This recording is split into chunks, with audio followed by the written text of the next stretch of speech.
Le fédéral a entendu les difficultés du secteur culturel et va y répondre. Des mesures de soutien aux journalistes indépendants, la ministre de la Culture en Fédération Wallonie-Bruxelles, Bénédicte Linard, était l'invitée de CQFD, ce qui fait débat, en mode grand entretien. 25 minutes quotidiennes pour vous aider à mieux comprendre vivre la crise du coronavirus, mais aussi pour vous permettre de poser vos questions, via l'adresse mail cqfdrtbf@rtbf.be. La culture sera impactée durant des mois voire des années, le secteur culturel est, comme l'ORCA, un des secteurs professionnels le plus impactés par la crise du coronavirus et le confinement, avec des activités qui se sont entièrement arrêtées du jour au lendemain. Le risque de faillite à terme est bien réel, car la crise ne s'arrêtera pas avec le déconfinement pour ce secteur qui sera touché durant plus que des mois, des années, explique Bénédicte Linard qui assure relayer les inquiétudes du secteur vers le fédéral. Car les réclamations viennent en grande partie du monde de la culture non subsidiée, et singulièrement de ceux qui ne jouissent pas d'un statut leur garantissant un revenu de remplacement. La Fédération Wallonie-Bruxelles a, elle, débloqué un fonds d'urgence de 50 millions d'euros pour les secteurs relevant de sa compétence. Dans ce montant, 8,4 millions d'euros destinés à la culture, avec le maintien des subventions vers les opérateurs, pour autant qu'ils rémunèrent leurs prestataires avec. Ces artistes, qu'ils aient un statut ou non, doivent pouvoir bénéficier en premier de ces subventions, affirme la ministre de la Culture. Du reste, les enjeux dépendent du niveau fédéral. Et je me fais le porte-voix au niveau fédéral, entre autres pour voir comment on peut octroyer le chômage pour force majeure, qu'on ait, ou non, le statut, mais aussi adapter les conditions, pour garder le statut d'artiste, garantit Bénédicte Linard qui annonce un arrêté royal spécial en préparation du côté du gouvernement fédéral. La ministre promet aussi une task force culturelle en vue du déconfinement, rassemblant les différents acteurs de la culture, pour réfléchir aux moyens de redéployer le secteur. Les médias ont perdu énormément de recettes publicitaires depuis le début de la crise, puisque beaucoup de campagnes ont été annulées ou reportées. Confinement oblige, les annonceurs dans le voyage, le tourisme ou l'événementiel n'ont plus rien à vendre pour le moment. Pour faire face, en début de confinement, on a vu certains journaux demander à leurs journalistes de baisser volontairement leur salaire. Une attitude indécente, a réagi l'AGE, l'association des journalistes professionnels.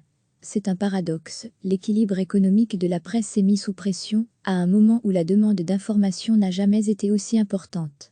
L'AGE a calculé que la presse écrite était privée de 60 à 80% de ses recettes publicitaires. Si les journalistes salariés ont été mis en chômage partiel dans de nombreuses rédactions, les journalistes indépendants se sont retrouvés sans revenu du jour au lendemain. L'AGE demande des mesures urgentes de soutien spécifiques à ce secteur. Bénédicte Linard assure que ces mesures sont en préparation, avec une priorité, assurer la survie des médias, dont la viabilité est la plus exposée, pour garder le pluralisme du journalisme en Fédération Wallonie-Bruxelles. CQFD, ce qui fait débat, en mode grand entretien, chaque jour à 18h20 sur la première, et à 20h45 sur la 3. L'entièreté de l'émission à revoir ci-dessous, recevez chaque matin l'essentiel de l'actualité. La ministre de la Culture en Fédération Wallonie-Bruxelles, Bénédicte Linard, était l'invitée de CQFD, ce qui fait débat, en mode grand entretien. 25 minutes quotidiennes pour vous aider à mieux comprendre vivre la crise du coronavirus, mais aussi pour vous permettre de poser vos questions, via l'adresse mail cqfdrtbf@rtbf.be. La culture sera impactée durant des mois voire des années, le secteur culturel est, comme l'ORCA, un des secteurs professionnels le plus impactés par la crise du coronavirus et le confinement, avec des activités qui se sont entièrement arrêtées du jour au lendemain. Le risque de faillite à terme est bien réel, car la crise ne s'arrêtera pas avec le déconfinement pour ce secteur qui sera touché durant plus que des mois, des années, explique Bénédicte Linard qui assure relayer les inquiétudes du secteur vers le fédéral. Car les réclamations viennent en grande partie du monde de la culture non subsidiée, et singulièrement de ceux qui ne jouissent pas d'un statut leur garantissant un revenu de remplacement. La Fédération Wallonie-Bruxelles a, elle, débloqué un fonds d'urgence de 50 millions d'euros pour les secteurs relevant de sa compétence. Dans ce montant, 8,4 millions d'euros destinés à la culture, avec le maintien des subventions vers les opérateurs, pour autant qu'ils rémunèrent leurs prestataires avec. Ces artistes, qu'ils aient un statut ou non, doivent pouvoir bénéficier en premier de ces subventions, affirme la ministre de la Culture. Du reste, les enjeux dépendent du niveau fédéral. Et je me fais le porte-voix au niveau fédéral, entre autres pour voir comment on peut octroyer le chômage pour force majeure, qu'on ait, ou non, le statut, mais aussi adapter les conditions pour garder le statut d'artiste, garantit Bénédicte Linard qui annonce un arrêté royal spécial en préparation du côté du gouvernement fédéral. La ministre promet aussi une task force culturelle en vue du déconfinement, rassemblant les différents acteurs de la culture, pour réfléchir aux moyens de redéployer le secteur. Des mesures de soutien aux journalistes indépendants, les médias ont perdu énormément de recettes publicitaires depuis le début de la crise, puisque beaucoup de campagnes ont été annulées ou reportées.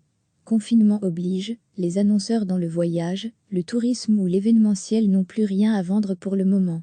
Pour faire face, en début de confinement, on a vu certains journaux demander à leurs journalistes de baisser volontairement leur salaire. Une attitude indécente, a réagi l'AGE, l'association des journalistes professionnels. C'est un paradoxe, l'équilibre économique de la presse est mis sous pression, à un moment où la demande d'information n'a jamais été aussi importante. L'AGE a calculé que la presse écrite était privée de 60 à 80% de ses recettes publicitaires. Si les journalistes salariés ont été mis en chômage partiel dans de nombreuses rédactions, les journalistes indépendants se sont retrouvés sans revenus du jour au lendemain. L'AGE demande des mesures urgentes de soutien spécifiques à ce secteur. Bénédicte Linard assure que ces mesures sont en préparation, avec une priorité, assurer la survie des médias, dont la viabilité est la plus exposée, pour garder le pluralisme du journalisme en Fédération Wallonie-Bruxelles. CQFD, ce qui fait débat, en mode grand entretien, chaque jour à 18h20 sur la première, et à 20h45 sur la 3. L'entièreté de l'émission à revoir ci-dessous. Cliquez sur s'abonner pour recevoir les dernières nouvelles.